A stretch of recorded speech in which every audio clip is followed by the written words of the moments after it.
इति भूप वचः श्रुत्वा प्राह वैखानसो मुनिः भगवान द्युमनिः शीघ्र मभ्युदेति मनोहरम। जय श्री हरि विष्णु, जय श्री राधे कृष्ण। आप सभी का हमारे YouTube चैनल पे बहुत बहुत स्वागत है। आइए सुनते हैं माघ मास महात्म्य में दूसरे अध्याय की कथा। हिंदू धर्म में माघ महीने का, वैशाख मास का और कार्तिक मास का जो कि बड़ा ही विशेष महत्व माना गया है। इस दौरान गंगा नदी में, तीर्थों आदि में स्नान करना, यह सब बड़ा ही पुण्य फलदायक माना गया है। और इन महीनों में अगर सच्ची श्रद्धा के साथ गंगा स्नान किया जाए, भगवान श्री हरि विष्णु माता लक्ष्मी का पूजन किया जाए, भगवान श्री कृष्ण का पूजन किया जाए और माघ मास में नियमों का पालन किया जाए, तो इससे व्यक्ति के कई जन्मों के पाप नष्ट हो जाते हैं। जब व्यक्ति के पाप और ताप नष्ट होते हैं तो उनके पुण्य जागृत होते हैं। उसके बाद फिर सभी प्रकार के सांसारिक सुखों की प्राप्ति होती है। विशेष प्रकार से माघ मास महात्म्य में जो कि मैंने पहले अध्याय में बताया है, अगर आपने अब तक पहले अध्याय को नहीं सुना हो तो हमारे चैनल पे जो कि माघ मास के नाम से प्लेलिस्ट बनाया गया है, आप वहां से जाकर के पहले अध्याय कथा को श्रवण कर सकते हैं। तो आइए सुनते हैं माघ मास महात्म्य में दूसरे अध्याय की कथा।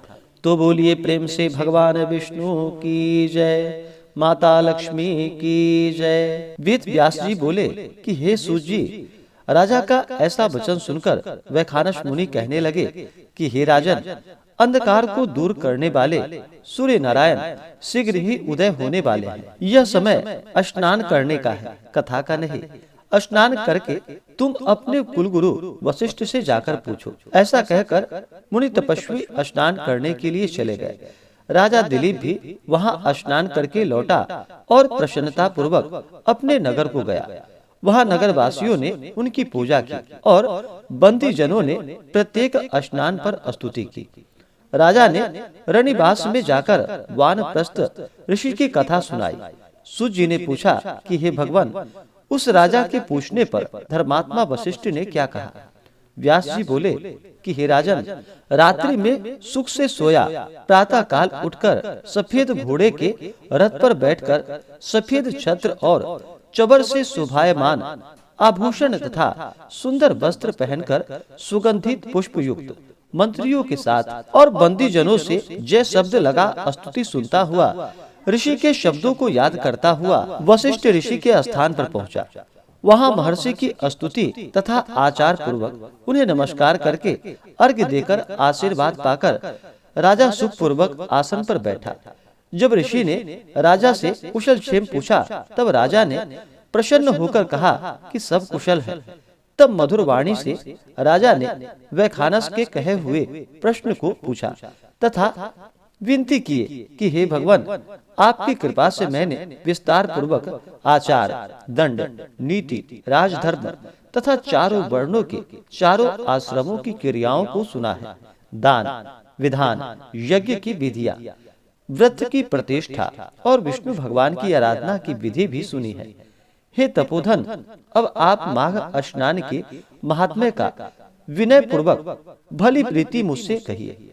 वशिष्ठ जी बोले कि हे राजन, आपने दोनों लोक के कल्याण करने वाले मुनि तथा वनवासियों के भी अंतःकरण को पवित्र करने वाले इस माघ स्नान के बारे में पूछा है, सो सुनो। हे राजा, स्त्रियों के ऋतु भोग से जो अखंडित है, अग्नि, यज्ञ, दान आदि तथा कुआं आदि खुदवाने से रहित जो मनुष्य वर्ग गाय, भूमि, तिल, वस्त्र, स्वर्ण, धेनु, अन्न, घोड़ा इत्यादि का दान करके त्रिरात्र, कठिन, चंद्रवत तथा पराक्रम द्वारा जो अपने शरीर को बिना पराक्रम किए स्वर्ग प्राप्त करना चाहते हैं, उन्हें सदा माघ स्नान करना चाहिए। ऐसा करने से मनुष्य अवश्य ही पुत्र पौत्रों से युक्त वाला तथा राजा होता है। उसको मुक्ति देने वाली बुद्धि भी अवश्य होती है। हे नृपश्रेष्ठ, दिव्य दृष्टि वाले महात्माओं ने कहा है कि माघ मास में यज्ञ, तप तथा दान से अनंत फल होता है। सकाम अथवा प्रजा के हित के लिए अथवा भगवान के निमित्त जो स्नान करता है, उसकी काया शुद्धि, प्रीति, ऐश्वर्य तथा चारों प्रकार के फलों की प्राप्ति होती है। अदिति ने 12 वर्ष तक मकर संक्रांति में अन्न त्याग कर माघ मास में स्नान किया। इससे उनके तीनों लोकों को उज्जवल करने वाले 12 पुत्र हुए। माघ में स्नान करने से ही रोहिणी, शुभगा और अरुंधति दानशीलता हुई और इंद्राणी जैसी सुंदरी होकर सतखंड गृह में निवास करती थी। जो शोभा युक्त वहाँ रूपवंती स्त्रियां रहती थी। मंगलाचार वेद ध्वनि होती थी तथा विद्वान ब्राह्मणों से संपन्न था।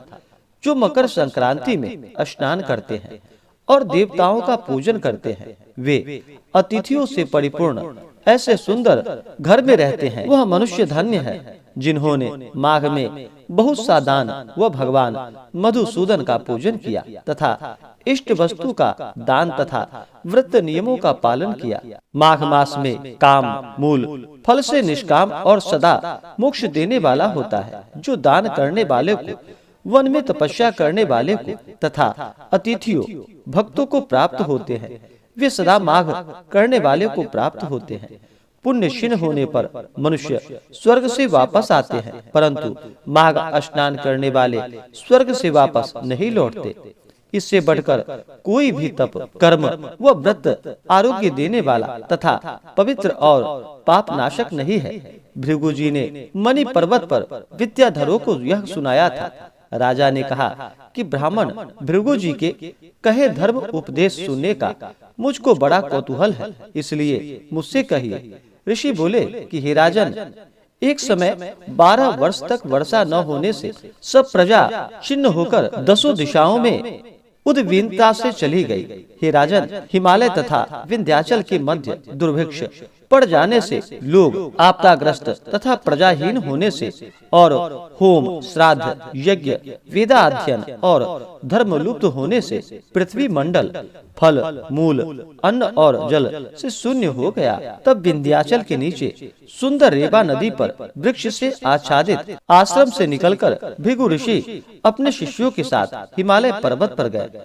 वहाँ पर कैलाश पर्वत के पश्चिम की ओर ऊंचे मणिकूट स्वर्ण पर्वत के नीचे आधा भाग स्फटिक बिल्लौर से सफेद तथा बीच का भाग नीले शिलाओं से युक्त सुंदरता में नीलकंठ पक्षी के समान था। इस पर्वत के बीच बीच में नीली सुनहली रेखाएं काले मेघों में चमकती हुई बिजली के समान शोभा देती थी। पर्वत की चोटी नीली तथा नीचे का भाग का सुनहरा होने से यह पीतांबर धारण किए हुए भगवान कृष्ण के सदृश शोभायमान था। बीच का हिस्सा नीला होने से तथा कहीं कहीं सफेद स्फटिक रहने से इस पर्वत की शोभा तारा युक्त आकाश के समान थी, जिसके स्वच्छ शरीर पर चमकती हुई दिव्य औषधियां रात में अनेक दीपकों से युक्त बड़े महल के समान दिखाई पड़ता था। इस पर्वत का ऊपरी भाग बांसुरी बजाती गीत गाती हुई शोभायमान था तथा केले के पत्तों की पताका से यह पर्वत सदा सुशोभित था। यह पर्वत पन्ना, नीलम, पोखराज तथा इसकी चोटी सफेद पत्थरों के बीच से निकलती हुई रंग बिरंगी किरणों से इंद्रधनुष के समान दिखाई पड़ती थी। स्वर्ण इत्यादि सब धातुओं से तथा नाना प्रकार के चमकीले रत्नों से शोभायमान अग्नि ज्वाला के समान चारों ओर फैली है। इस पर्वत के बीचों बीच कंदराओं में आकर काम पीड़ित विद्याधरी अपने पतियों के साथ रमण करती है। प्राणायाम करने वाले सब क्लेशों को जीते हुए वैरागी लोग इसकी गुफाओं में दिन रात ब्रह्मा का ध्यान करते हैं। इसकी सुंदर गुफाओं में हाथों में रुद्राक्ष की माला लिए हुए आधी खुली आंखों से सिद्ध लोग भगवान शिव जी की आराधना करते हैं। सब दिशाओं में मंद मंद सुगंध शीतलता वायु चल रही है और गिरते हुए झरनों का जल सदा सुंदर शब्द करता है। जंगली हाथी अपने बच्चों के साथ पर्वत के नीचे के भाग पर खेल रहे हैं तथा कस्तूरी वाले मृग और रंग बिरंगे हिरणों के झुंड वहाँ पर क्रीड़ा करते रहे। चबरी गाय तथा नाना प्रकार के पशु वहाँ पर क्रीड़ा करते हैं। कबूतर, चकोर, पपीहा इत्यादि पक्षी वहाँ बोलते रहते हैं। यह पर्वत सदा राजहंस तथा मयूरों से शोभायमान दिखाई पड़ता है। इसी से यह सुनहरी चोटी का पर्वत हेमकूट कहलाता है। यहाँ सब देवता गुह्यक तथा अप्सराएं बसा करती हैं। राजहंसा हंसैर मयूरश्च सदा रम्यः स पर्वतः हेमकूट इति ख्यातो हेमरत्न शिलामयः सेव्यमानः सदा देवैर गुह्यकरप्य सरोगणैः। इस प्रकार से माघ मास में दूसरे अध्याय की कथा पूर्ण हुई। तो बोलिए प्रेम से भगवान विष्णु की जय, माता लक्ष्मी की जय, भगवान श्री कृष्ण की जय, सर्वदेवी देवता की जय। इसी प्रकार से अगर आगे के अध्याय को सुनना चाहते हो, हमारे चैनल पे अगर आप नए हो तो चैनल को लाल बटन दबा करके सब्सक्राइब करें, साथ में बेल आइकन घंटी को दबाएं ताकि मेरे वीडियो का नोटिफिकेशन आपको समय से मिलता रहे। वीडियो को लाइक करें, शेयर करें, सुखी रहें और स्वस्थ रहें। जय श्री राधे कृष्ण। धन्यवाद।